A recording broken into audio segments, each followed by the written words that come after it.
Le Concile de Trente, première approche.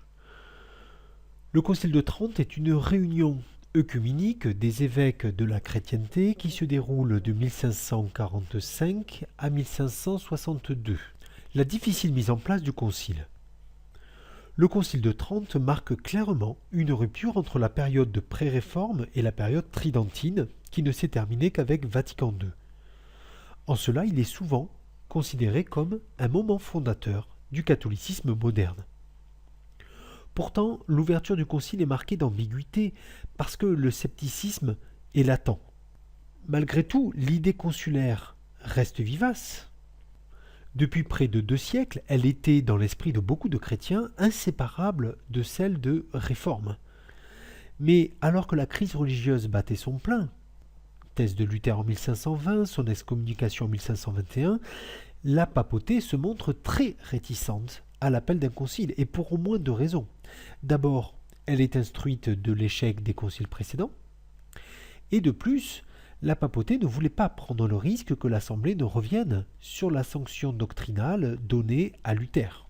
C'est seulement le pape Paul III qui émit la bulle de convocation du concile en 1536, et d'ailleurs il retarda à plusieurs reprises la date d'ouverture.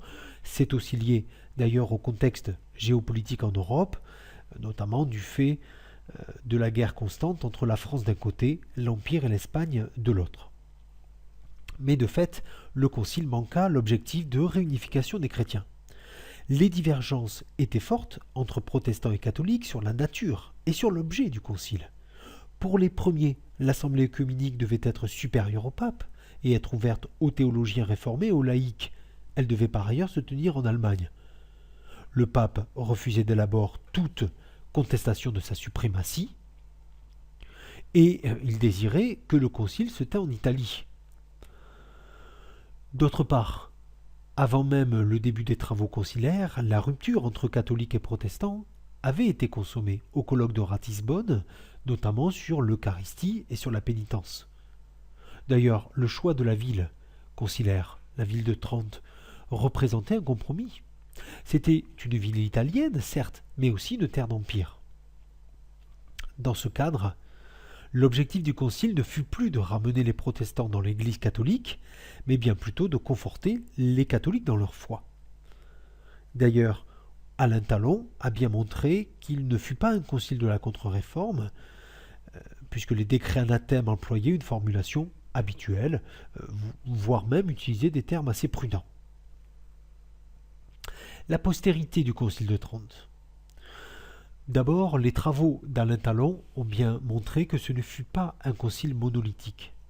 Les débats y furent agités, les opinions tellement diverses qu'il est possible d'employer l'expression de pluralisme théologique pour qualifier les points de vue qui s'y exprimèrent. D'ailleurs, beaucoup d'évêques ne savaient que penser, par exemple, de la justification par la foi et s'en remirent à l'opinion des experts. Dans la plupart des cas, il s'agissait de faire du concile un moment de conciliation, où l'on chercha le plus large consensus tout en se démarquant des théories réformées. Son application ne fut ni immédiate, ni systématique, ni toujours couronnée de succès, mais le concile a eu un impact indéniable. En dépit de toutes ces imperfections, la morale et l'esprit qui avaient présidé au concile pesèrent durablement sur l'Église. Le clergé dans l'ensemble en adopta les conclusions et les répercuta auprès des fidèles dans sa pastorale. Le concile appela le clergé à revoir son comportement et à se rendre digne d'un ministère dont il réaffirmait l'autorité.